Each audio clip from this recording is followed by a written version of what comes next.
we have to determine if this series converges. Absolutely, it converges conditionally, or if it diverges.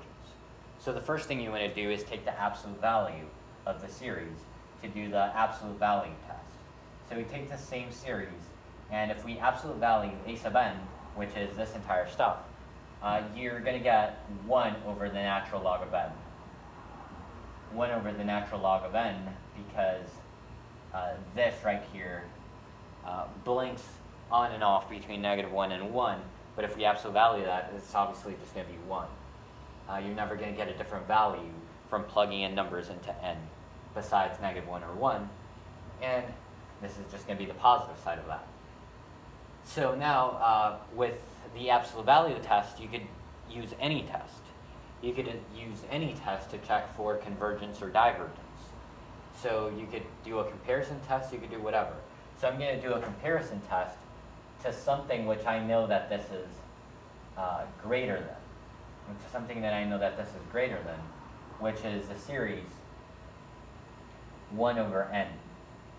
1 over n is a harmonic series, and we know that this diverges. So if you have something which is greater than something which diverges, this must also diverge. So this diverges when we did the absolute value test. That doesn't mean that our entire series diverges, because remember, we took the absolute value. This is the absolute value test. This is just to rule out absolute convergence. If you don't get convergence in the absolute value test, you rule out absolute convergence. So that's what we do. We ruled out absolute convergence because it says it diverges by this comparison test here. And notice that this is greater because we have a smaller denominator. And the smaller denominator is going to give you larger terms as a whole. So that's what I would do as a comparison with something easy like the harmonic series that you already know diverges. So now that we found that this isn't going to absolutely converge, it may still conditionally converge. So you have to do another test. So what we do is the alternating series test. We take this entire thing, and then we take the limit as n approaches infinity of b sub n. B sub n is the part without the alternating part. So if you remove the alternating part and just look at whatever else you have, that's b sub n. So we take the limit as n approaches infinity of b sub n, and we try to get this equal to 0, first of all. It should be equal to 0, and it should be decreasing. So b sub n plus 1 should be less than b sub n.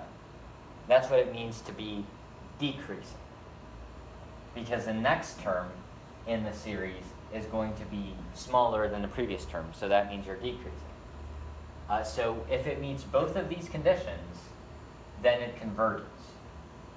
Since we already determined that it doesn't absolutely converge by the absolute value test, it could still conditionally converge if it meets these two conditions.